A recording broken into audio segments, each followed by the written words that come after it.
5 years after divorcing Sam, I ran into him again at a baby store. Lily was heavily pregnant, and Sam was carefully supporting her as they walked. I let out a sigh, picked up the cashmere romper in my hands, and headed toward the checkout counter. Well, isn't this Diana?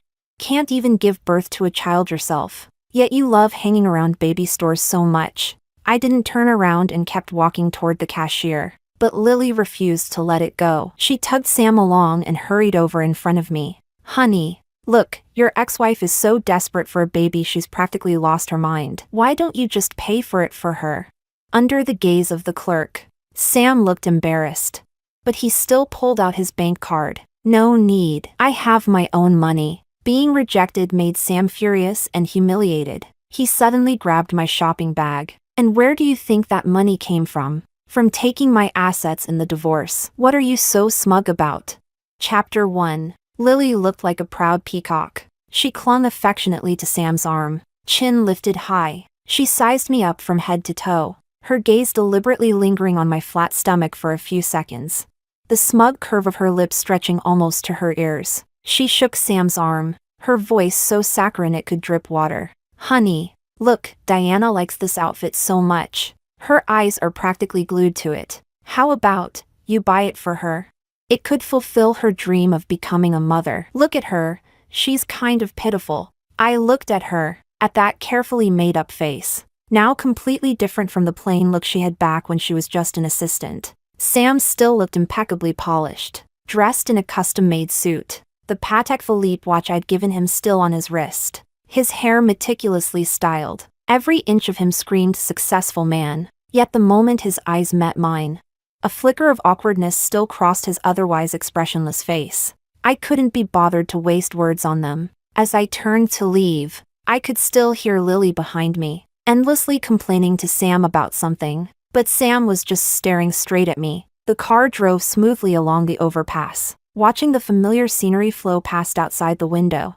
I suddenly thought of how Sam and I were right after graduation. Back then, we were squeezed into a rented room in an urban village, less than 15 square meters. There was no air conditioning in summer, so we'd go to the supermarket just to enjoy the cold air. We were so poor back then, so poor that sharing a single 5 yuan cup of instant noodles between the two of us felt like the finest delicacy in the world. He would put the only poached egg into my bowl, and I would quietly push the few slices of sausage I had back into his bowl. Later, he said he wanted to start a business, that he wanted to give me the best life. I believed him.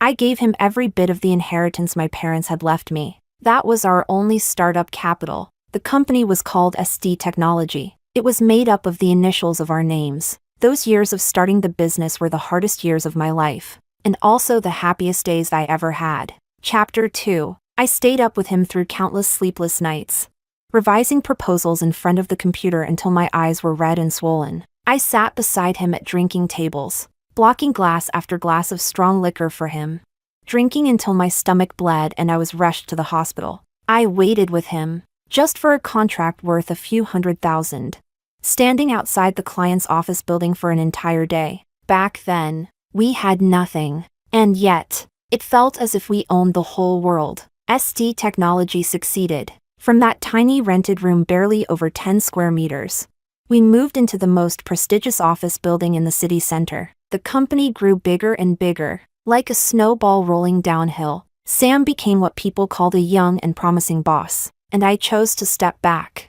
I believed that behind a successful man, there needed to be a woman who could take care of everything for him. So I put away all my sharp edges and ambitions, and willingly became the shadow behind him. I always matched his ties. His stomach was always nourished with the soup I simmered for him. Every time he came home late, there was always a light left on for him. Later on, his social engagements became more and more frequent. My body, worn down by years of hardship, could no longer keep up with the fast pace, so I personally interviewed and hired a personal assistant. A girl who looked gentle, didn't talk much, but was meticulous in her work. Her name was Lily. I carefully told her all of Sam's preferences and dietary restrictions. I asked her to prepare different soups every day and deliver his meals. I asked her to bring him stomach medicine immediately whenever drinking upset his stomach. I asked her to remind him to put on an extra layer when he worked late. I was like an idiot.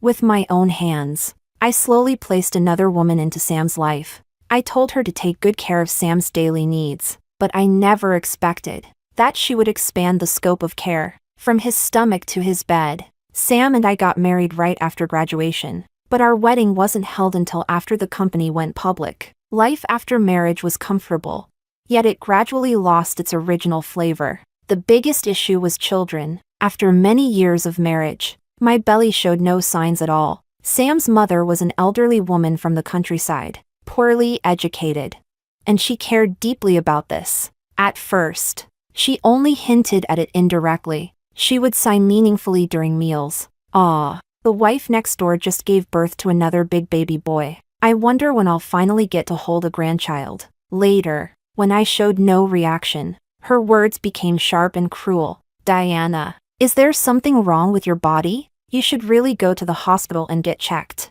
She even mocked me openly in front of all the relatives, saying their family must have been cursed for 8 lifetimes to marry a woman who was good at spending money but can't lay eggs. At the beginning, Sam still defended me. He would pull his mother aside and tell her not to say such hurtful things. He would hold me and comfort me, saying we should let nature take its course when it came to children. But gradually, as his mother's tantrums grew worse, and as Lily spent more and more time by his side, his attitude changed. He became silent, and once, when his mother pointed at my nose again, and cursed me as a childless woman with no descendants, he only frowned, pulled me back into the room, then sighed and said to me, "How about we go to a temple and pray to the Bodhisattva?"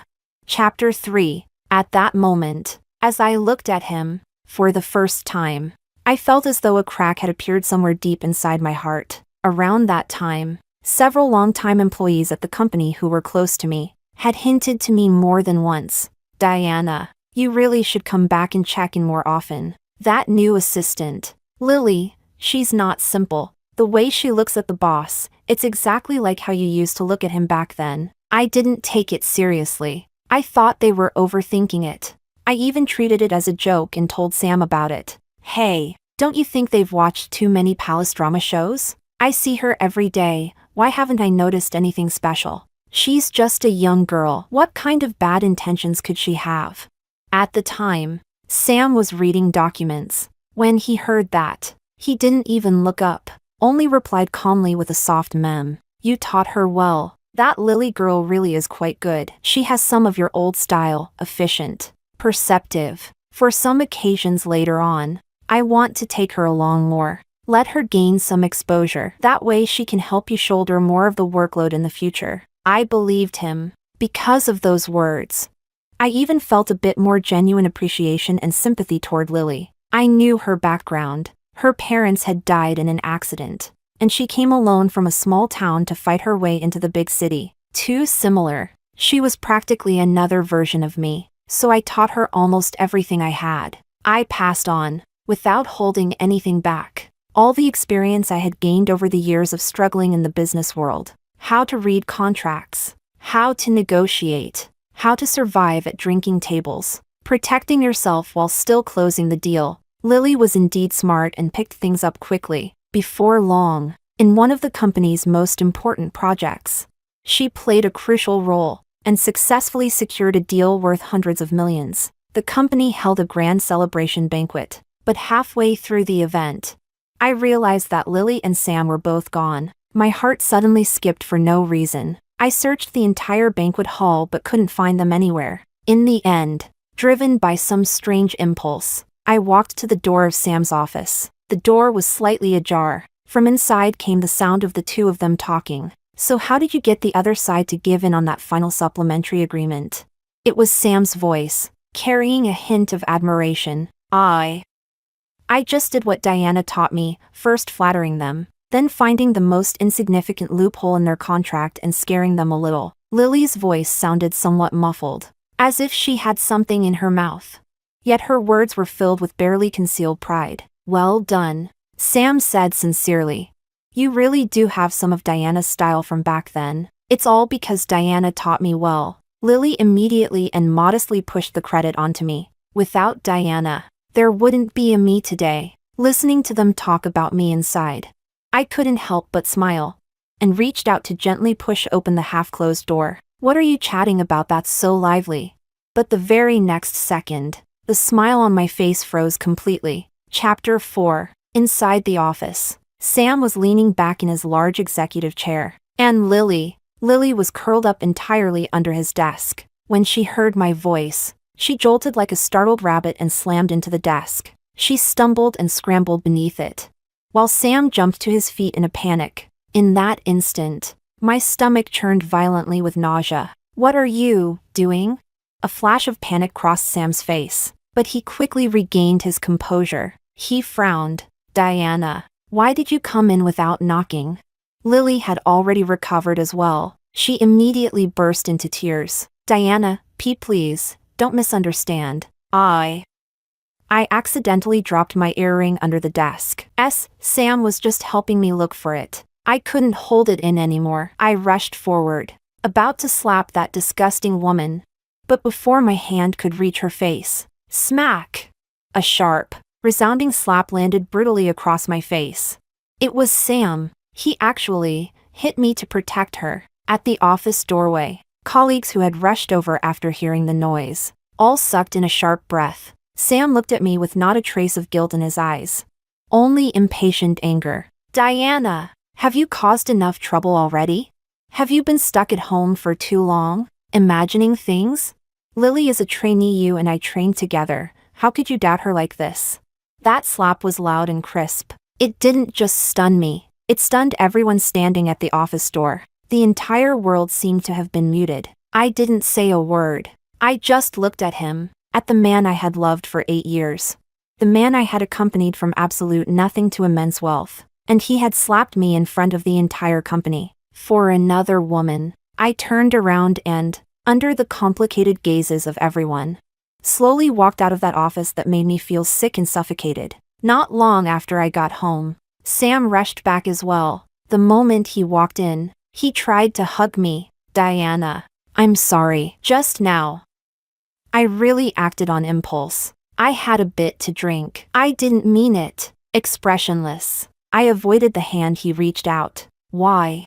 Sam's eyes began to dodge. He didn't dare look me in the eye. I wasn't protecting her. Diana. Lily, she's really not what you think. She's just a girl who just graduated. Very timid. The way you were back then would have scared her. Sam. I cut him off. Even now, you're still saying this kind of bullshit? Seeing that I was truly angry, he became anxious too. He stepped forward, grabbed my shoulders, trying to make me believe his so-called difficult position. Diana, listen to me. This is a critical period for the company's development. As the face of the company, I can't afford any negative publicity.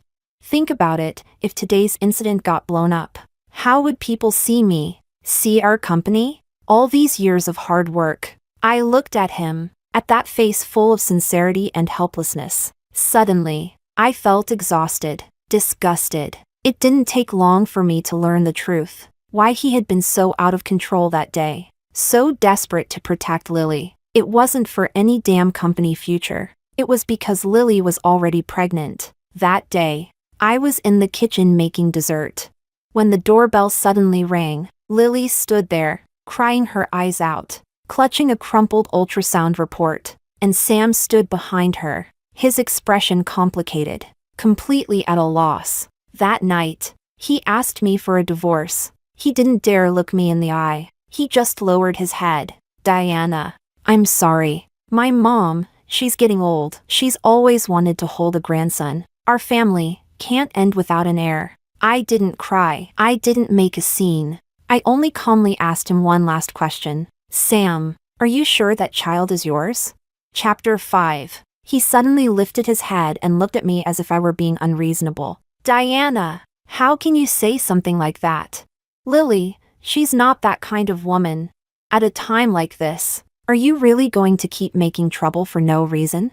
I smiled and said nothing more. I took out the divorce agreement I had prepared long ago. I only asked for half of the shares of SD Technology. That was what I deserved. Before moving out, I took out the report that had been locked away in the safe all this time. The examination results on it clearly showed that Sam had no reproductive ability. I stared at that piece of paper for a long time. In the end, I still tore it into tiny pieces, threw them into the toilet, and flushed everything away. My thoughts were pulled back by a soft melody. I was home. The nanny was waiting at the door, holding my baby daughter Sophia, who had just woken up. When the little one saw me, she immediately stretched out her chubby little hands, babbling and asking to be held. I took her into my arms and planted a firm kiss on her soft, pudgy little cheeks. In that instant, all those unpleasant memories from just moments ago vanished without a trace. After that unexpected encounter,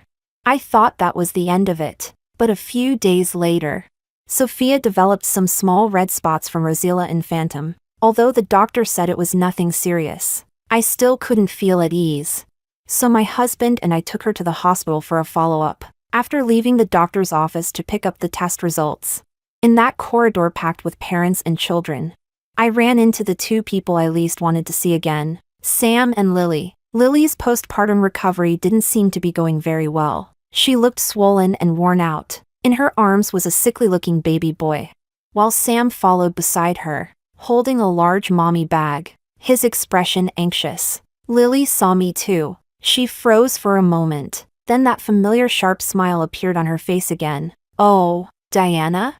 She deliberately raised her voice, drawing the attention of everyone around us. "What is this? Gone crazy from wanting a child? You even chased all the way to the pediatrics department?" She covered her mouth and looked at me with feigned shock. You wouldn't be losing your mind, would you? Planning to steal a child from here?" Before I could even speak, Sam interrupted her. "Lily, stop talking nonsense." He frowned and scolded her. Then his gaze fell on me, his expression complicated. What's wrong with your health? Why are you at the hospital?" He was probably still assuming that I couldn't have children. I couldn't be bothered to explain anything to him. I simply turned around, ready to leave this troublesome place. But at the very moment I turned, a child who had just learned to walk ran straight into my leg with a soft thud. The impact made me stagger. The report sheets in my hand scattered across the floor like snowflakes. Sam, who was closest to me, almost instinctively bent down to help me pick them up. He moved quickly and grabbed the top sheet first. It was Sophia's test report, freshly printed just moments ago. He saw my name, clearly written in the column labeled Mother. And he also saw, at the bottom of the report, the doctor's bold, sweeping diagnosis: Rosella infantum, recovered, postpartum 1-year follow-up, all indicators normal. His hand froze instantly. Chapter 6. He stood there as if frozen by a spell, completely stunned. "Honey, what's wrong?"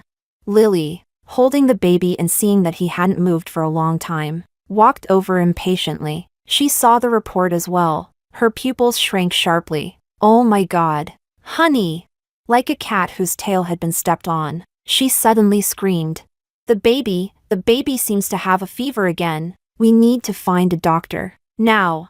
Without giving him a chance to respond, she grabbed Sam, who was still in a daze, and almost dragged him away in a panicked, fleeing posture. There was no trace left of her earlier arrogance and smugness. Only undisguised terror remained in her eyes. I couldn't be bothered with the undercurrents between them. Holding the report, I returned to the VIP ward. I pushed the door open. A gentle, smiling voice came from inside. "Sweetheart, look, Mommy's back. We can go now." Diego was sitting on the sofa, teasing the little boy who looked exactly like my daughter Sophia, Lucas. "Yes, a year ago, I gave birth to a pair of twins, a boy and a girl. When Sophia saw me, she immediately wriggled free from Diego's arms, ran over and hugged my leg, calling out in a soft, babyish voice, "Mommy, hug." Smiling, I picked her up, and Diego walked over as well. "What did the doctor say?" "It's nothing, just a normal case of Rosella." But just as we finished packing up and were about to leave the hospital, I happened to see Sam standing at the hospital entrance. His gaze was fixed, glued to Sophia in my arms. He stared in disbelief at that little face, almost carved from the same mold as mine. His lips trembled, as if he wanted to say something. Lily was standing behind him too. When she saw our family of 4, the expression on her face became even more dramatic. Jealousy and guilt intertwined on her swollen face, forming a ridiculous picture. She probably feared Sam might say something he shouldn't. So she spoke first. The familiar sarcasm was still there, but her confidence was clearly gone. Diana, you're really in the mood, aren't you? Can't give birth yourself, yet you're this devoted to someone else's children? Before I could say anything, Diego, who had been standing beside me the whole time, stepped forward and shielded me behind him. Normally, he was gentle and refined, treating everyone with courteous warmth. But at this moment, the way he looked at Lily was icy cold. Ma'am, his voice wasn't loud. You can eat whatever you want, but you can't say just anything. My wife is not someone an outsider gets to gossip about. Lily was left speechless by his retort, her face instantly turning a deep purplish red. Sam subconsciously pulled Lily behind him, adopting a protective stance. I watched the scene, watched him stand in front of another woman, shielding her, and suddenly, an indescribable bitterness welled up in my chest. I thought of a very, very long time ago, back when SD technology was still an unknown little workshop. Because we had touched someone else's interests, we were cornered in the company warehouse by a group of thugs. Sam himself had already been beaten badly, yet he still spread his arms wide, like an eagle protecting its young, firmly shielding me behind him. Fists and clubs rained down on him. He was beaten until his head was split open, 2 of his ribs broken. Yet he still protected me without making a sound. It was also because he had once placed me first like that, without hesitation, that when I learned the truth, that he couldn't have children, I still instinctively chose to keep it hidden for him. I wanted to protect him, to protect that pitiful and laughable thing, his pride as a man. Chapter 7. Honey, let's go. I pulled myself out of my memories. I stopped Diego, who was about to argue further with Lily, and left with Sophia in my arms. Sam remained standing there, stunned and hollow. Honey, we should go too. The doctor said the baby needs proper rest. Lily tugged nervously at his sleeve. Sam didn't move. He slowly turned his head and looked at her with a cold gaze she had never seen before. That report. His voice was hoarse, as if scraped by sandpaper. You saw it too, didn't you? Lily's body stiffened violently, but she quickly recovered, forcing a smile uglier than crying. She said, "What report? Honey, what are you talking about? I don't understand. Could it be that your ex-wife deliberately took a fake report to stir trouble between us? Think about it, she can't have children herself. Of course she can't stand seeing us happy." Enough. Sam cut her off. He didn't press her any further. After returning from the hospital that day, Sam took advantage of a moment when Lily wasn't paying attention, and secretly plucked a few soft strands of newborn hair from the baby. He carefully wrapped the hairs in a tissue, then drove alone to the most authoritative forensic identification center in the city. The days waiting for the results were torture beyond anything he had ever experienced. He began suffering from sleepless nights again, the moment he closed his eyes. His mind filled with scenes from the past that he had deliberately ignored. He remembered what Lily was like when she first appeared. Young, gentle, quiet. The way she looked at him always carried just the right amount of admiration. Too similar, painfully similar to how I had looked at him when we first got together. He admitted that he had been drawn to that long-lost sense of youth, but he swore he had never intended to betray me. Until that night, he drank heavily with clients over a major deal. Drank until he blacked out. When he woke up the next morning in a hotel bed, what he saw was Lily, disheveled, clutching the blanket, sitting in the corner of the bed and crying silently. At that moment, his mind exploded. He believed that he had lost control while drunk and committed an unforgivable mistake. From that day on, he began deliberately distancing himself from me. Not because he stopped loving me, perhaps because he couldn't face the filthy version of himself. He despised himself in guilt,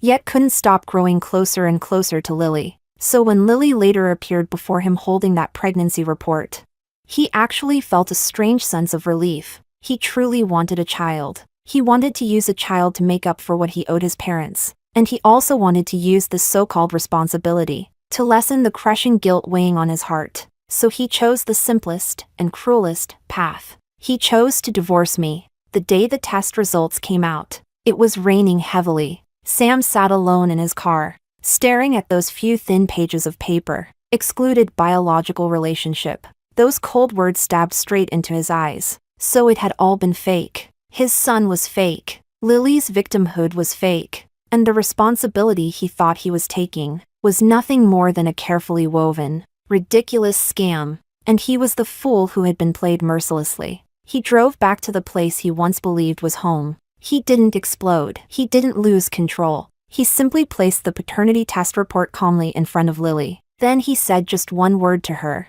Get out. Chapter 8. After that, Sam began searching for me obsessively. Somehow, he found out my address. So he lingered downstairs at my building day and night, like a restless ghost. The moment my car drove into the underground garage, he rushed out from the shadows and blocked my car without a second thought. Before I could even react, he dropped to his knees with a heavy thud, right into the puddles on the ground. Gone was the polished man he once was, disheveled and miserable. He looked at me with bloodshot eyes, raised his hand, and slapped himself again and again, hard. Smack, smack, smack. The sound echoed sharply through the empty garage. Diana. I was wrong. I was wrong. I was blind. I'm a bastard. I'm the one who wronged you. Give me one more chance, just one last time, please? I looked at him, but inside me, not a single ripple remained. Sam, the Diana who loved you deeply, who was willing to endure every injustice for you. She was killed by you with your own hands 5 years ago. Not long after that, news of Sam's divorce and his infidelity during the marriage somehow leaked to the media. Public opinion exploded overnight. The stock price of SD technology plummeted accordingly. Nearly 1 billion vanished in a single night. After being driven away, Lily didn't have an easy life. She must have been truly desperate, holding that child.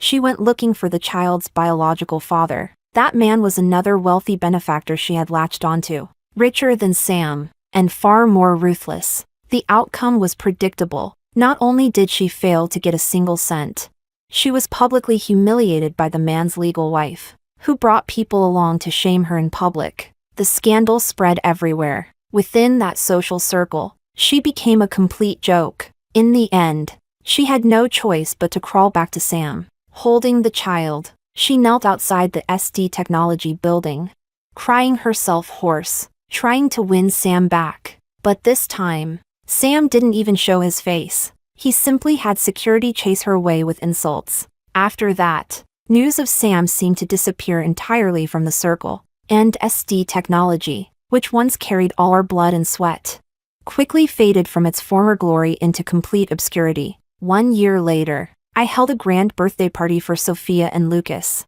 Diego held Lucas. I held Sophia.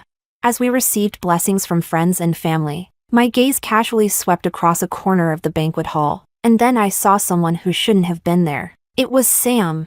I had no idea how he managed to get in. He was wearing an old suit, washed until it had faded white. His entire body radiated destitution and decline. He stood far away in the shadows, watching us like a lost soul. Sophia, following my line of sight, saw him too. Mommy, that weird uncle is here again.